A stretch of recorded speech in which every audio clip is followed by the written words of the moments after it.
To put this into perspective, the year that I tested, if you will, if open houses work or not, I made $250,000 off open house leads alone. That doesn't include the additional referrals we've received since closing on those transactions. That doesn't include the additional repeat business from those clients. That was 365 days from doing open houses.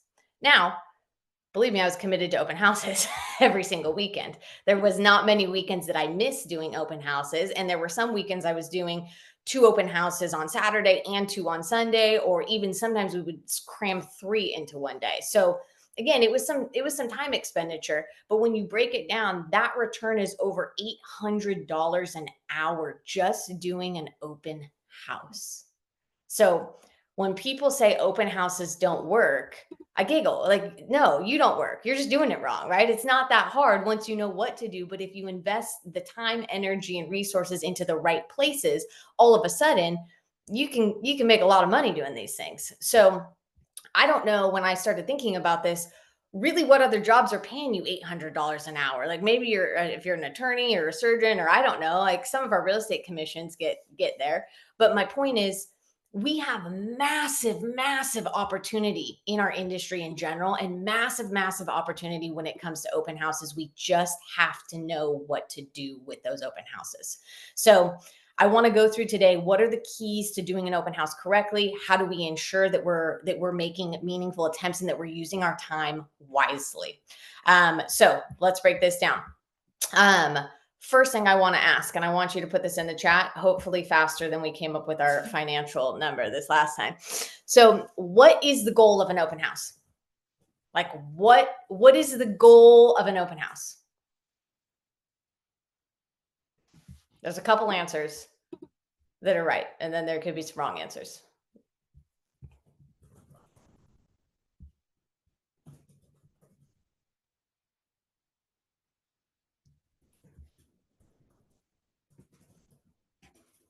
Okay. Identify sellers, build interest in the property, find new clients, bring attention to the home, connect with potential buyers and sellers, represent our seller, and meet and build relationships with potential new clients. Okay, honestly, all these are pretty darn good. We passed. So that's good. I want to break these down into kind of a more finite perspective for us. So the goal of an open house is, one, obviously, to make meaningful connections, right? That's kind of the broad, connect with clients and get potential prospects and those types of things, right? So make connections. The second thing that we're doing is something that is incredibly valuable to our sellers' bottom line specifically. By hosting an open house, what we're doing is we're creating an experience that's fully controlled by us. Yay. That is a good thing, especially when we're trying to make money with it, right? So, if we can have the goal of getting as many people possible into one location, again, that we control exclusively, we can generate different responses emotionally from the people coming through the door, and then also the benefit that we're creating for our sellers outside of that. But I'm talking, you can do open houses that aren't even yours, which we'll get to all of that in a minute here. But the open house itself, the goal is to create emotion and FOMO very specifically. For us that don't know what FOMO is, it's fear of missing out. So in that, we have established that the proper time frame to do an open house is 2 hours. If you do an open house for 3 hours, you're wasting your time. Stop it, turn it into 2 hours. I don't ever want to talk to anybody about a 4 hour open house. You're doing absolutely nothing for you, your seller, or those buyers. But by chopping it down to 2 hours, again, we're controlling the environment. We are taking the school of fish, if you will, and we're compacting them into a funnel that's much more narrow and targeted, so that when they're looking around, they're like, oh my gosh, this place is so busy. Oh, other people want the house too. And when somebody else wants something that you want, human psychology is you want it more, right? And if those buyers want it more, what does that do for our seller if our seller happens to be the client? Well, they're going to get more money at the end of the day, right? We just did 2 open houses this weekend. Purchase price on this house was 1.25 million. So it's not a cheap, like low demographic house, right? It's a little more on the higher end, so to speak, for our area. And we had over 100 people through that house in 48 hours, right? And that wasn't an accident. One of my favorite sayings, and like write this down, this is not necessarily open house related, it's just everything related, is success is no accident. You have to be intentional with everything that you are doing if you want to see the fruits of whatever that venture might be. Success is not an accident, it is incredibly intentional. Um, so again, open house is 2 hours. And the goal is to get as many people into one place so that we can kind of trigger that FOMO psychology in our buyers specifically. And then it's also so that we can, from the seller's perspective, obviously we're going to generate greater offers, leverage, attention, and things of that nature. But from the buyer's perspective, as you're connecting with buyers, you're the host. It's a party. This is how you keep the energy up. This is how you make this exciting. This is how you make them want to be there. People like to be where other people like to be. It's validation that they're in the right place. So you're creating an experience that you are fully in control of, but it is done intentionally to set everybody up in the framework that you want to set them up in.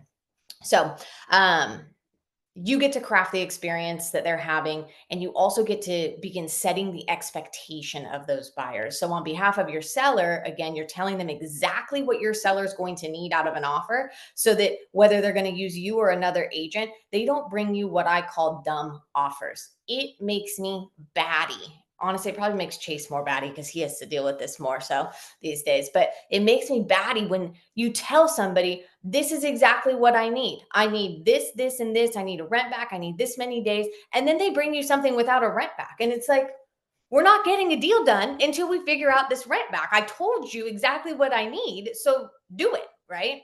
And by putting yourself in front of a buyer on behalf of your seller specifically, you are able to set that buyer's expectations to meet exactly what you need. They're going to go to their agent and say, hey, I was talking to so and so at the open house and they told me this is what I need to do to win. Great. Now that agent just needs to listen to their client. And quite honestly, they're more likely to listen to their client than they are to you because they're afraid to lose their client and fear sets in. So use that to your advantage. Do your job on behalf of your seller. Now, let's say you're hosting an open house that's not your seller's, right? You don't represent this seller necessarily, but you're hosting. So the seller's interest to a certain extent is important, but it's not your sole purpose for standing in that building. Quite honestly, it's your interest at this point and how you might be able to impact and help a buyer. So when you're pouring into the buyer in that way, right, what value are we bringing to them? Before you get to that open house, I'm going to go into all the details here in a minute. You need to be thinking about what homework do I need to do so that I can bring value, because now it's not all about the seller, it's about the person that's standing in front of you. So, step one, first thing that you need to do is you need to pick the right properties. Again, if it's your listing, that's going to change because it's your listing inherently, whatever and wherever it is, that's your open house. But if you need more open houses, because I don't know if everybody here has one or two listings that they're able to jump on open houses every single weekend. And the reality is, too, if you do have a listing that you get to jump in an open house, by the next weekend, that better be gone. There's no reason we're doing a second open house, in my opinion, if you're doing your job right as a listing agent. But again, that's another conversation. So, picking the right properties. When we pick the right property, there are several things we need to think about. And this, quite honestly, could be the single most important thing you do in the entire process. If you fuck up the house, everything else won't work because people won't come through the door. So you need to position yourself in properties that are going to generate traffic. That is the open house you're doing. We're not doing open houses out of the goodness of our heart because Sally Sue can't do it this weekend because she's going to be on vacation. Well, if Sally Sue priced her house 100 grand over what it's really worth. Sorry, Sally, go on vacation. Your house will still be here when you get back, whether somebody holds it open or not. Right. So we need to find the houses that are new to market. Okay. Some agents give you the objection that they don't want you to host their opens because of the new laws. I would honestly recommend stick to your brokerage specifically because it gets really, really complicated if you start reaching outside of your brokerage. So start in-house, start with your office, start with other people that are connected to your brokerage. That's where you fish first.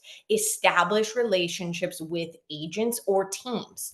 A lot of agents, it's so crazy to me, don't want to do an open house. They're like, I've got better things to do on the weekend, or I don't do open houses, or whatever. You're stupid.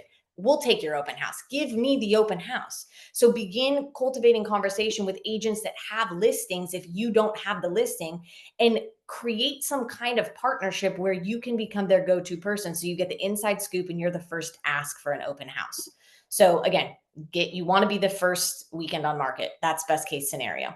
And you need to also be something priced appropriately. I don't care if it's the first house on market, but it's 50 grand listed too high. Run. It's a waste of your time. Nobody's coming through the door at that point. And if they are, you might get one or two people. That's stupid. We need to be getting 15 to 20 people through that door every single time we're doing an open house, because you're expending the same amount of time, but you are increasing your touch point dramatically, right? So, picking properties that are new to market and that are priced correctly.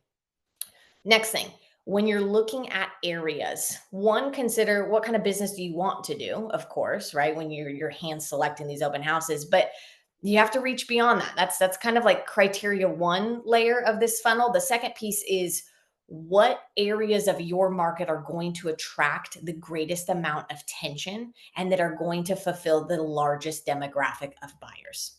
You need attention and you need visibility. That is why we're selective around timing on market, the price that it's at. But again, you need to be thinking, who's my largest demographic? How many people can truly afford to buy this house? Holding a $3 million house open is stupid. No one's holding a $3 million house open. Like you are, but like you're doing nothing for yourself or anybody else, because that house, quite honestly, should be hand shown. But again, that's not today's topic. We'll get into that later. We need to focus on broad, cast the biggest net that we possibly can from a visibility standpoint.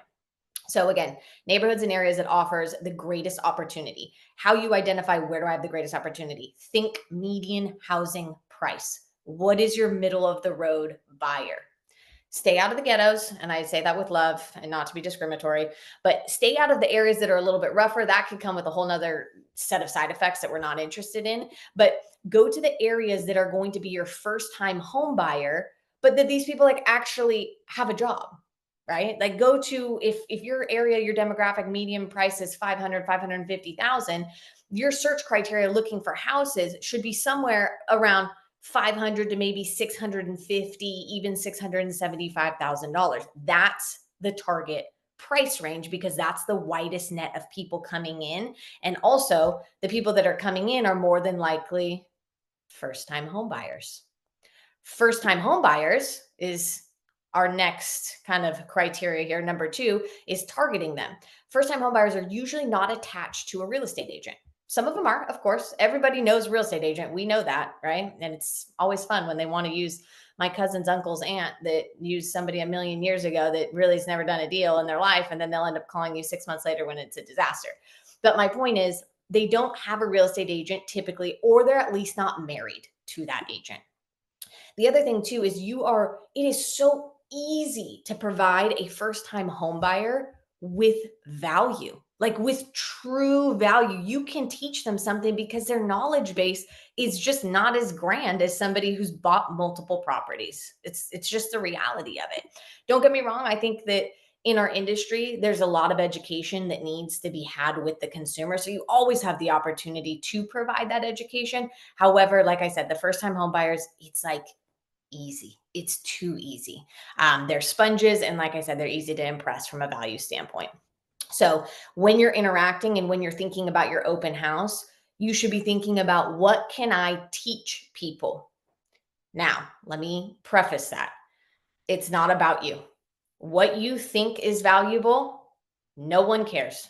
The only thing that's valuable to that person is what that person thinks is valuable. So there is an art to being able to listen to what they're telling you in conversation, pick up on subtle cues and certain things that they're saying so that you can now contribute meaningfully, right? If they're telling you all about how they are, I don't know, worried about maintenance of a home or condition of the property, and you just start talking to them about a down payment assistance loan program, and yeah, it may be the greatest program in the world, but like they don't care because they're not talking to you about that, right? What's clearly a concern for them is connected to the property and the condition of the home. So you need to show them some knowledge and expertise when it's relevant to that idea, not just what you might think is important or the new shiny thing in your world. Okay. So that was number two, first time home buyers. Number three, do your homework ahead of time. I kind of started to touch on this, but I want to deep dive a little bit more. You need to know the property that you are representing inside and out, whether it is your listing or not. You need to know every nitty gritty detail. Call the listing agent ahead of time. Again, if it's not you, what does the seller need out of an offer? What does the seller want out of this transaction? Why is the seller moving? Right? We need to know all these things because they will come up, I promise you.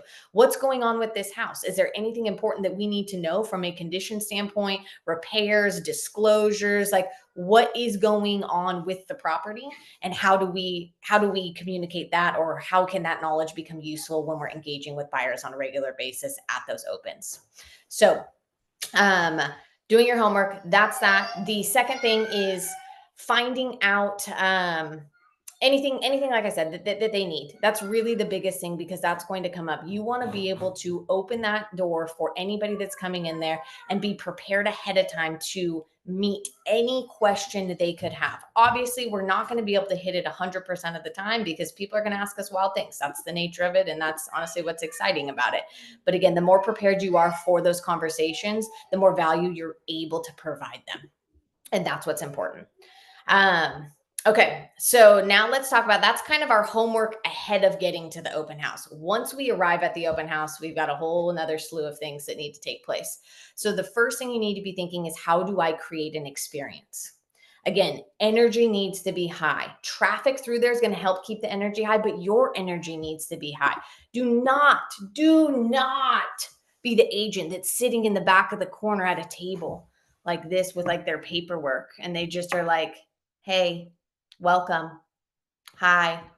Like that's great. Like, why are you there? Like, why are you there? That's absolutely nuts to me. It's a waste of your time. And like, I don't know what you're doing. So don't be that person. Your energy needs to be high. You need to be ready. You need to be prepared. You need to meet them at that door. But before they even walk through the door, again, you need to be focused on creating an experience. And start by thinking about the five senses. That's where we always start. Okay. So let's start with, what are these people going to see when they walk through the door?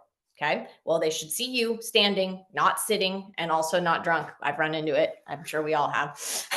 So you need to be standing, looking alive, right? That's number one. But also walk through the house. Walk through the house before anybody gets there and look at it. Is it dirty? Right? I'm not saying you need to become the housekeeper or the maid. That's not the intention here. But if there is toothbrushes and toothpaste and all kinds of weird shit on the bathroom countertops, get rid of it. Stick it under the sink, shove it in a drawer. I don't care. Get rid of it. All their crusty soap products in the shower, hide it, delete it, Control Alt Delete, make it go away. Whatever you need to do, tuck it somewhere, right?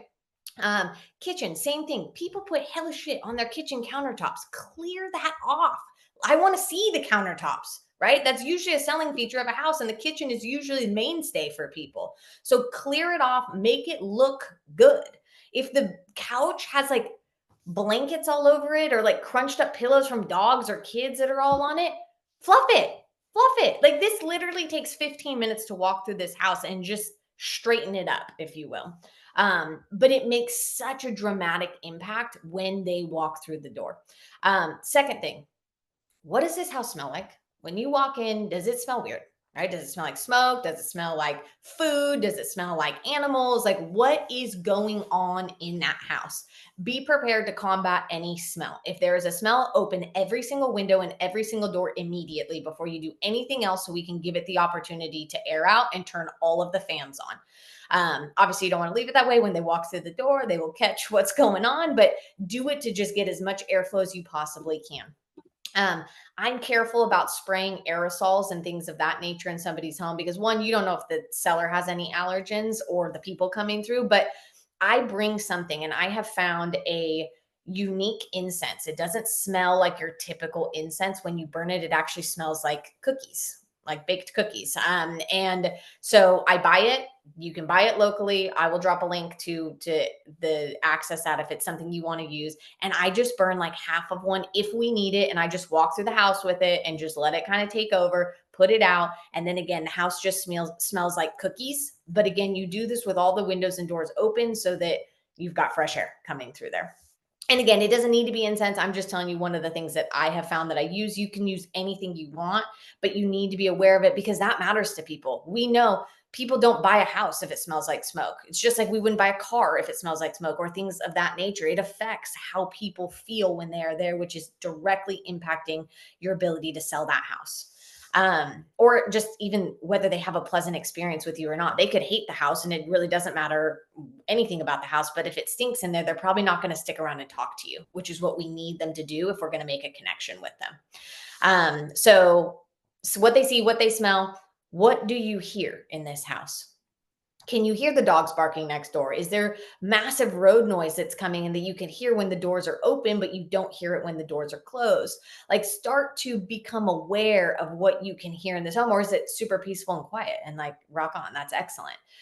When we do an open house, we always bring music. People love music. Music is kind of like this language that unlocks the soul. Now, please do not go in there and play something crazy. We can't have like smash metal headbanging music. Again, nobody loves that. You might love it. It might be your favorite music in the world. I know when I go to the gym owner, he loves metal. And I'm like, dude, I can't like turn this off. I can't even think. But like he plays it. It's part of the experience. And I will tell you, anytime I hear that music, I think of him and I think of the gym. So it's working from an association standpoint. But think about the house. If the house has this great kind of modern farmhouse country vibe, well, like play some music that feeds into that vibe, right? Like play a little bit of the country music. If the home has an elegance to it that really stands out, maybe you play like a classical instrumental or like acoustic maybe music or guitar or something, right? Pick something that's not offensive and pick something that matches the home, right? Also pay attention to the volume. This seems like this is common knowledge, but I have to say it because I've seen it. You want to play a music that's not distracting. Let it become a part of the background and ambiance, but don't let it distract from what everybody's doing there or become obnoxious and a deterrent. And then when we get there, like I said, we want to be there about 30 minutes early so that we can do all of these things. I also pay attention deeply to what is the temperature, time of year, and what is the temperature.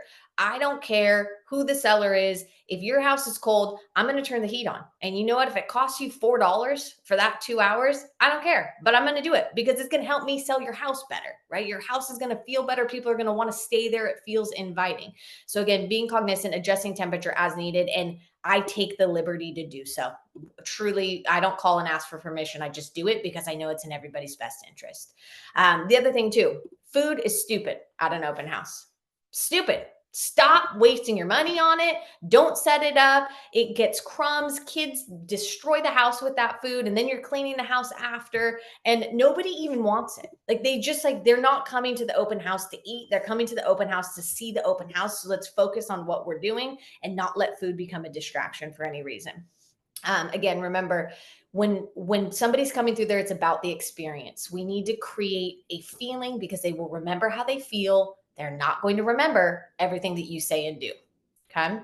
I'm not going to go through this on the call today just because I think we'd run out of time, but I will tomorrow drop our open house checklist. This has everything that we do to prepare the open house room by room, what you need to look for, what things to clear off, and what are kind of like the hot items of like, get rid of these, so to speak.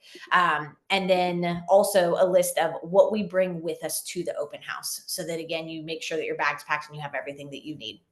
I recommend in that, just as a side note, we have an open house bag. It's just a bag that all of our things go in. We never take anything out. That way we never lose it or forget it. It's just the bag. Everything has a home in there and you grab the bag, you go out the door and you're set. Okay. Once people start coming to the open house, open the doors. Again, temperature allowing, right? Dead of winter, if it's storming, you're probably not going to open the doors, but spring, even times of the summer to a certain extent, if it's still relatively cool out, and then obviously fall, especially too, open doors, open the front door, open the back door. Don't make them open the door to go outside and don't make them open the door to come in. You're inviting them in. This is your home. Take ownership of the space that you're holding on their behalf, and invite them in. And an open door really feels inviting. So that's number one. Number two, become their best friend. You have to develop the skill to become somebody's best friend very, very quickly. That is the key to building trust with somebody. And that is quite literally the foundation of whether you will become successful or not with open houses. You have to learn how to read them, to feel their energy, to see what's important to them, and then to be able to lean into that. Okay. I'm going to tell this story. So, women of the world, I think you have an advantage with this. It's just, I think you just come across we come across a little bubblier typically. There's really usually nothing threatening about us, and people have a tendency to trust or open up faster. Men, it's a little bit tougher to gain that trust. Your goal is to make them feel safe and confident as fast as you can make them feel safe and confident, because that's how they're going to trust you, right? And you do that by listening to them, laughing with them if you can, and then again, providing them something valuable connected to what they're saying to you. But I'm going to tell the story. So, Layla Hormozy is Alex Hormozy's wife. And if you don't know who the Hormozys are, they are some badass business people. And Layla was, well, I'm sorry, Alex was talking about Layla, and he was sharing the story about in one of their very first businesses, which was the launch of a gym chain, so workout facilities. And Layla would get on the phone with people as she was calling to try to sell them on these gym memberships. And she'd be talking to women and she'd go, yeah, well, I totally understand. And, when you're with your husband, do you turn the lights off? And you want to be able to leave the lights on, huh? And Alex is like, what are you saying to these people? But the women are connecting to her, and she can say something like that feels a little risque, if you will, but it's coming from her and it's well received, right? So, where I'm going with this is, women, you can usually get away with saying a little bit more than men can. You've got to be careful with what you're saying. But I also think, too, that it's okay to be real with people. Like, call a spade, get down into the trenches with them. Not, I'm saying don't get like dirty and gross with them. That's not what I'm saying. I mean, like, get to the root of things, get honest with them, find out what's important to them, and lean into fears or lean into hesitations that they might have, because that is where the connection is made. You make a connection when everybody comes to the table honest. We have all heard it. Buyers are liars, right? We've all heard it, right? It's real. It's like fucking real. But again, if you can get them to be honest with you, you'll keep them for life, right? If you can get them to feel something and get down to the truth of it, you will keep them. So, in that, there's a piece of it that you got to kind of call them out sometimes, right? When somebody comes to our open house and we're trying to qualify, are they real or are they not real? I just say, do the takeaway. I just say, take it away from them, right? I'm like, oh, you just on a Sunday drive? Is this like date day on Sunday? You guys are just looking for something to do? And I say it like that, and I smile and I'm friendly about it, but they will very quickly correct me or agree with me, right? And then I know where to spend or where not to spend my time, right? Like, if you call somebody a looky loo, they're either going to be really offended if they're qualified to buy this thing, or they're going to be like, fuck, she caught me. Yeah, I am a looky loo. Okay, well, let's just lay my card out here, right? And then you guys can giggle about it and move on and say, hey, even though you're nosy and you're just checking this place out, I'd love to know what you think of it at the end of the day, right? Now, connection, give them something to do, cut them loose. So, and then the other thing too is, as you're talking to people, when they come through the door, you want to set some expectation for them. And this leads me to my kind of fifth point here, which is contact information is payment for admittance. If they do not give you contact information, they do not come in. It's a zero. Adios. Go home. I don't care. Call your agent, right? If I'm going to spend hours out of my day to open this door for you, to hold space for you, to welcome you in, to tell you about the property, answer questions for you, right? Like, that's worth something. And you don't have to pay me monetarily, but you got to pay me with your first and last name, your phone number, and your email address. Outside of that, you can keep your details to yourself. But those are the things that I want, and you're not leaving until I get them. Or I should say, you're not entering until I get them. So what this process looks like for me. They come to the door. I am right there at the door. I am in the doorway. Nobody is crossing the threshold until we exchange contact information. And I just make it business as usual. This looks like, hi, I'm Madison. Welcome. So excited to have you here today. What is your name? reach out, shake their hand. I say, I'm going to get you signed in and then I'll go ahead and cut you loose to check the house out. It's a beautiful home and I would love to get some feedback from you before you leave.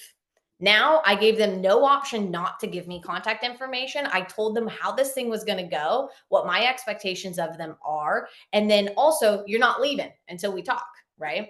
I don't sit there and try to have this big old intake with them at the beginning because they don't want to talk to you at the beginning, right? They want to see the house. That's what they're trying to do. So let them get them to that as fast as possible and then grab them at the end when you can have a meaningful conversation because they have context of the property. Okay. So again, name, first and last name, email, and phone number. Some people will give you pushback, and I quite honestly have turned people away. I'm not saying you have to turn them away. I'm saying it's not going to hurt you to turn them away because the reality is they're never going to be your client anyways. So does it really matter? If it's your listing and it's your seller, it might be in your seller's best interest to get them through there. So again, you can rationalize that with yourself. But truly, like you're not coming in until you give me the contact information. That is how this works. And I could count probably on one hand the amount of people that have told me no, that they like just flat, they're not going to do it. So it works, but it's how it's presented. And you really just have to own that this is your home, this is your space. You are doing them a service, and it's a privilege for them to come into this property. So you got to remain in charge, so to speak. Okay, so the other thing too that I want to notate is as you're having conversation with them, whether it's obtaining contact information or again just deep diving with them, don't be afraid to lose the lead. At the end of the day, that is where I think most agents get lost. They're so hung up on saying the wrong thing at the wrong time or offending them or not saying enough or whatever it is, right? We get really in our head about things, but the reality is say it, do it. You have nothing to lose because you don't have the lead. Already, it's a 0 right now in your book. We're trying to turn a 0 into a 100. So you need to give it every shot to turn it into something. But again, don't be afraid to try anything because again, you don't have them. You don't have them. So you quite literally have nothing to lose. You only have something to gain. And that reframe changes everything as far as our approach with them. Okay. So in that, I want you to start thinking about too, what do you need in order to acquire this contact information from them at the door, right? Like, what does that process look like for you? I'm going to give you a few examples and you can establish whatever makes sense and how you're the most comfortable. We have an iPad. I like an iPad. It's already digitized. I just have the iPad in my hand. They come in, we type in their name into a little spreadsheet or into the notes folder. You can put it anywhere on that iPad and it gets their phone number. It looks kind of official, something techy. And again, get the contact information, move on. Whatever you're using to obtain information, make sure you have a space that's designated for you to take notes on this person. Because when you have 30 groups through there, you don't remember every single detail of that conversation when you're reviewing the list. That would be like, if you did, you're a superhero because I'm not that good and you have no idea who it is. So sometimes I write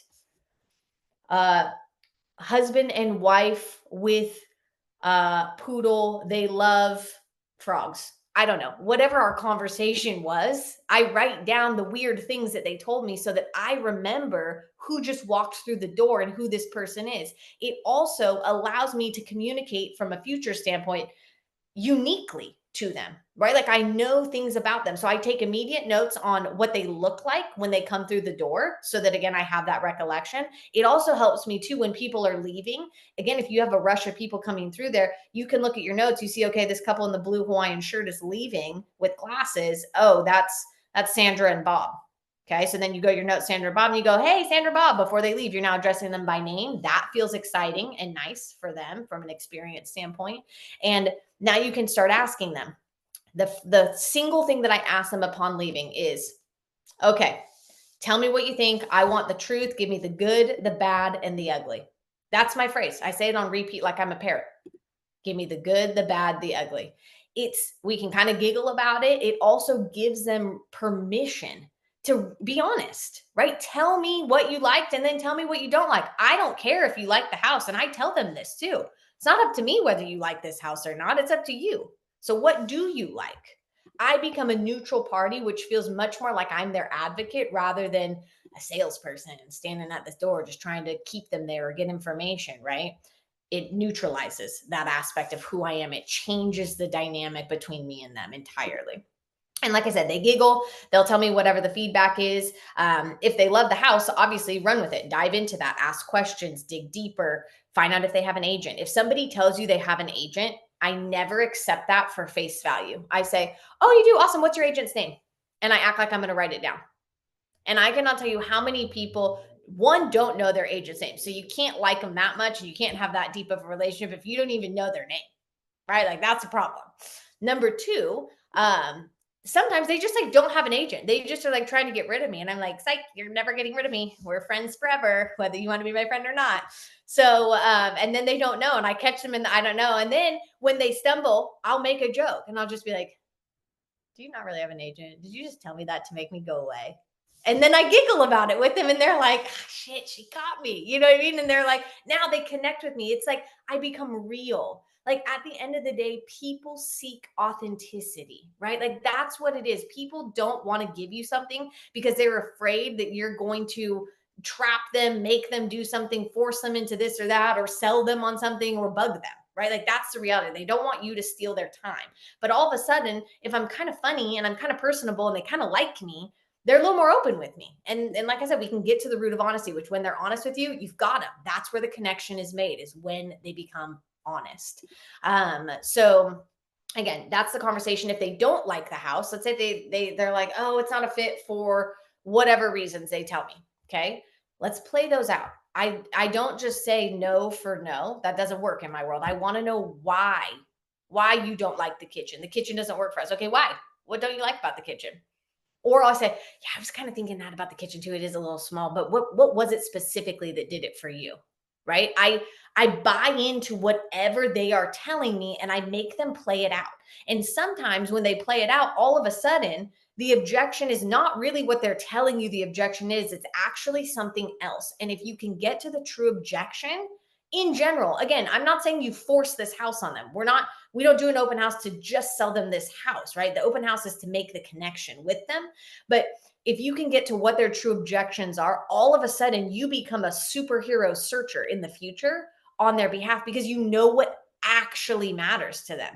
If they just tell you this house is too small and I didn't like the kitchen, okay, well, great. That tells you absolutely nothing when it comes to how you can serve them in the future or how you can provide value. We need to get to the true why so that we can establish how we're able to contribute on a valuable level. That's the bottom line. That's what everything we do really is going back to how can we provide value? How can we put us between a person and whatever is valuable to them? That is where you become worth something. And if it's more valuable, you become worth more, right? Because they want it more. So that's that. And then when they leave, take notes. Okay. Number 6 is find a reason to connect, which I touched on this a little bit, but find a reason while they're there. Listen to what they're saying to you. Every person is different. And I know that sounds like duh, but it's like, listen to what matters to them. If you know what matters to them, you now know how and why and when you can follow up with them. In your conversation with every single person, I make it my goal to set an expectation that I will follow up with them for a certain reason. We establish the reason together. We determine it's valuable together. So it's not like out of the blue. We establish the reason why I'm following up. And then I give them a timeline in which I'm going to follow up. Am I following up in 24 hours? Am I following up by Monday? Whatever you tell somebody you're going to do, you have to do. If you tell somebody you're going to do something and then you do not do it, you are fucking that relationship up from the beginning, and that's a disaster. Nobody's marrying you if that's what you're doing, right? So whatever it is, listen to them, establish why we're going to reconnect, and then when we're going to reconnect, and then put that in your notes. And don't miss it, because that is going to become incredibly valuable to you in the follow-up. The magic happens in the follow-up, which I'm not going to go that yet because that's my next point.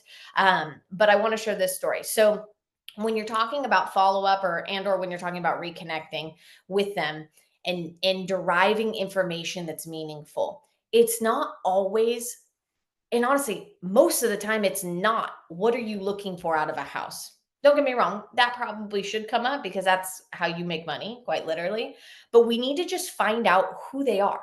who are these people and what's going on in their life, and how can I anticipate whether it's upcoming milestones or things that are happening in their world so that I again can provide value in a meaningful context.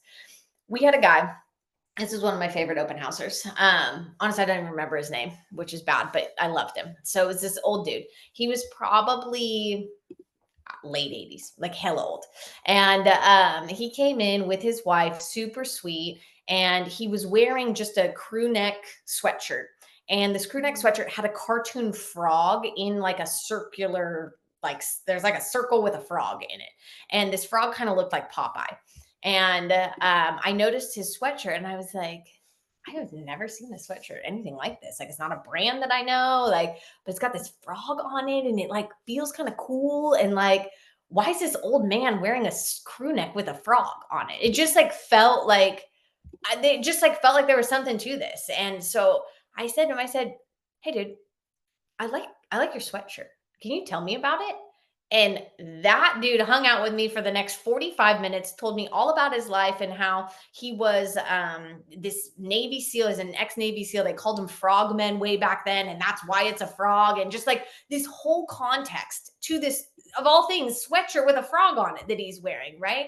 And this dude would like go down and like disarm like bombs in the bottom of the ocean. And I'm like, holy shit, you are a badass, dude. And so, anyways, he didn't end up buying the house. That's, but my point was, we established a connection and we created a feeling. And he knows who I am and I know who he is when we leave there beyond just what are you looking for out of a house, right? And so, if you can start to connect with people on a personal level, again, you've got them for life. That's what this is about, is creating relationships. People say it all the time. Real estate is the business of relationships. Like, it is. It like quite literally is. It's relationships with your clients, but it's also the relationships with other agents. So, and open houses are the perfect opportunity for both. So, number 7, follow up. Magic is in the follow up. If you do not follow up with somebody, you wasted your weekend. I don't know what you are doing and why you would do that if you're not willing to call them again. Again, keep in mind, you don't have the client yet. And so you have nothing to lose. You have absolutely nothing to lose by not calling them. You have everything to gain. So pick up the phone and engage with them.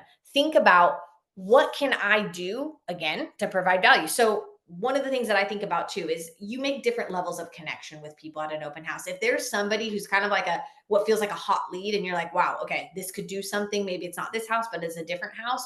What can you do within 24 hours of meeting that person to make them feel something? Right. And maybe it's, again, maybe it goes back to something similar to like, we're sending them something, right? Whether it's you send it to their house or you call them and say, I would like to give you X, Y, and Z, or I don't know, but what can you do within 24 hours to make them feel something bigger? If they're really hot lead, obviously don't do that with everybody. You'll just like be spinning wheels because of all of our looky loos and Sunday date people. And then again, no matter what, though, reaching out at the timeline that you establish, again, whether that's 24 hours or 48 hours, it should never be beyond 24 to 48 hours. There's absolutely no reason. If you meet them on a Saturday, you definitely should be talking to them by Monday. And if you meet them on a Sunday, you definitely should be talking to them on a Monday. Another excuse to follow up with somebody, if you just like didn't have the opportunity to connect as well as maybe you wanted to, is call the agent that's listing the house. Or if you are the agent, you will know, and give them an update on the property. Be like, hey, it was great meeting you. I just want to let you know, this is where the property's at. There's X number of offers on the table, or this is what I know, right? Like, just give them some information that feels like an inside scoop. Now you became a resource, right? And also, this is kind of side note, but like, if somebody mentions to you that they're doing a remodel, we get this all the time. They come into the house and they're looking for remodel ideas. Okay, ding, ding, ding. They have a house. Number one, that's a future client, in my opinion. They're remodeling it. Great. Now it's going to look better when I sell it. Excellent. How can I get involved to make sure that they increase their equity in the most meaningful way possible? Number one. And then number two, are there any resources I can provide them?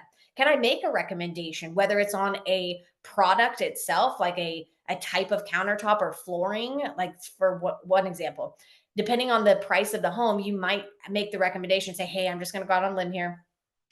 Obviously, I know you already started this remodel, but I just want to let you know, based on what I know about your house, I would consider putting in an engineered hardwood instead of a LVP flooring because of the purchase price and the value and feel that's going to create for your resale. I understand you're not trying to sell it right now, but just I always think resale for my clients, and I want to make sure that your money is going to work for you and we're actually able to compound it. So you get to live in your money, spend it, but then you're getting it back at the end of the day at the highest return. Or maybe the conversation is, hey, I know you said you wanted to put hardwood in your house, but to be totally honest, you can go LVP, and there's this brand specifically, it's called Macmillan. If you put Macmillan floors in, they look as good and feel amazing as hardwood. However, you can get them for like $3 to $4 a square foot. So you can get them at a third to a quarter of what you're probably paying for the hardwood. And based on what I know about your house, it probably is going to be the best bang for your buck from an investment standpoint.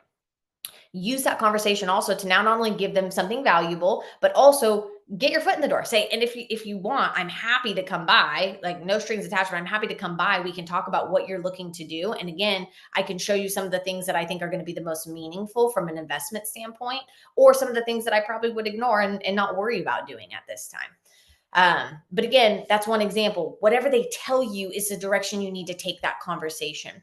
And it's human nature to like somebody more if they are talking about themselves. So let me phrase that. If I am talking to a buyer, the more questions I can ask that buyer to get them talking to me about their life, what they do, why they do it, their beliefs, everything about themselves, the more they can talk to me about themselves, the more they will like me when they walk away from that conversation. So again, remember, it's not about you. They don't care. We don't need to always establish our connection or establish, oh yeah, I do that too, or hey, I tried this. That's not what it's about. It's who are you? Why are you who you are? And what's important to you? And if we can get them talking about those three things, again, you will have a client for life. They will remember you. So again, follow-ups, that's where the magic happens. Think value. And also consider this, it takes one interaction with somebody from a follow-up standpoint to break their trust. Don't call them to say something stupid. And I don't want to detract from, you don't have them, so don't be afraid to reach out, right? Like, do reach out, but think quality. Think quality. How can you truly do something meaningful? If what you were going to call and say to them would not be valuable to your life, don't say it. Think about it, right? And that could send me on a whole social media rampage, but that's for another day too. Think about what do you want? What do you want to hear? What do you want to know about? And what did they tell you about their life that's valuable? And would, if that was important to you, would you think what you are saying is meaningful? Um, and obviously, at the end of the day, you have to hustle. Open houses are a hustle. You've got to hustle while you're there, and you've got to hustle after the fact. So making sure you're making the calls, you're doing the follow up. If you call them Monday and they don't answer, well, like, you don't never call them again. Think about it this way: if you were trying to get a hold of somebody, friend or family member, you're not going to call them on Monday, and if they don't answer, like, not call them again or not reach out. Chances are you might even call them a couple times that day. And again, I'm not saying bug the heck out of people, but if you really wanted to get a hold of somebody, it's not, I'm going to call them on Monday and then I'm going to wait another 3 days before I call them. And then I'm going to wait a week to call them. And then I'm going to try again in 5 days thereafter. And then I'm going to put them on a 30-day follow-up. Like, that's crazy. No, you're going to call the heck out of them and get them on the phone and get a yes or a no, because again, you don't have them, so you have nothing to lose. You treat them as if they're your friend, your best friend. You're not putting on ice for days on end and timing strategically when you're going to call them. No, you're going to call them until you get them on the phone, right? So think about it as, these people are your friend. How would you interact with your friend, right? And that's where I'm going to shelf us for tonight with open houses. So biggest takeaways are, pick the right open house. And that starts with identifying properties that matter. Know who you're targeting in those properties. Aim to create an experience. Aim to become every person that walks through that door's best friend. And they do not get to enter unless they trade you contact information. That is the payment for admittance. And then make sure that in your conversation, you're finding a reason to reconnect with them. You need to find that reason so that when you do your follow up, there's something meaningful in it for them. Okay, any questions? We've got a couple minutes. I'm going to open us up for questions if we have them. And if not, we'll pop into the next one. Crystal? I'm going to share a quick story and then I do have a question. Okay. So I, a little over a year ago, met this young couple at an open house. They were very interested in the area, referred to a lender. They decided that the price point and everything, they just weren't ready, really nervous to buy. Put them up on a drip campaign, followed up periodically, but they definitely weren't in a position to buy. So a year later goes by, they call and text me that there's a specific house that they want to see. I call back like within 2 seconds and they're like, oh, sorry, actually somebody already called us and set the appointment. And I said, oh, no problem. So happy to hear from you. I'm so excited. How's this? No. And I said, oh, wait, well, who actually showed you the house? They're like, I don't know. We scheduled the appointment online. I said, well, we already met and stuff. If you really want to work together, I'm more than happy to let them know that we already have an appointment. They give me the other agent's name. I call the other agent and I knew it was a Zillow lead is what happened. They went on Zillow and clicked like set an appointment. The other agent canceled the appointment right away. I went, showed them the house, wrote the offer, got in a contract. They bought one house, one showing, one contract. By the way, that was the house with Denise Dell. The lead that I love it. I love it. open house lead a year prior. Questions though. For when you said nobody enters without giving you all the info, but you are trying to get 15 to 20 people within 2 hours. How are you managing the door with people coming in? Do you really get like a line? What's that activity flow? Do you find ease with people being able to give that to you without feeling rushed? Yeah. So your goal is you just need to streamline that process. You need to make that as fast as possible. And so some agents will write it on a notepad because they're just faster writing by hand than they are by trying to go in the iPad or something of that nature. So you find what works for you. But yeah, to a certain extent, you've got to figure out how can I be the most efficient to get this information. Again, that's why I make sure I'm not trying to have a big old conversation with them at the beginning. I'm just getting contact information, get inside the house so I can move on to the next one. Sometimes we've had a line, like truly, sometimes we've had a line. And if you know you're going to have a really busy open, bring another person with you. Have two Yeah. agents in there and figure out some kind of profit share or however you want to treat those leads, which we didn't have time to talk on that. So I will speak on that and we can kind of dive into what that looks like if you were to have another agent there with you. But no, we truly like from a flow standpoint, you get into a rhythm. It's quick through the door, be as efficient as you can, get them in, and then the time is spent at the end.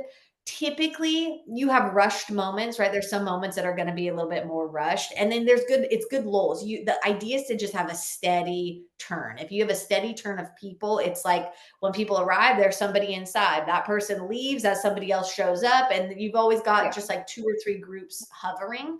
And that creates FOMO for the people that are inside, but it also allows you to manage it too. Last question. I've had a lot of people ask me this too before, but let's say you're really engaged and you have a true connection with somebody, and obviously somebody else is coming in. And so you want the opportunity of being able to get their information, but not break the connection with the person that you're still talking to. How do you Great manage question. that? Excellent question. So with that, obviously you're engaged with person A. So we can't make person A feel like they're not the most important person in the world. We need to maintain that. Person B comes through the door, just say, "Hi, welcome. I will be with you in just one moment. I'm wrapping up, but feel free to start. I'll get you signed in as soon as I'm done." So you've told them you're going to sign them in. You've told them you're going to approach them. You've acknowledged them, and person A feels like they're being prioritized. Okay, perfect. All right. Awesome, guys. Well, we're out of time for tonight, so I'm going to button us up, and I will see you in the personal development calls. And I will make sure that I get that deliverable uploaded so that you guys have the checklist. Cool. Talk to you soon.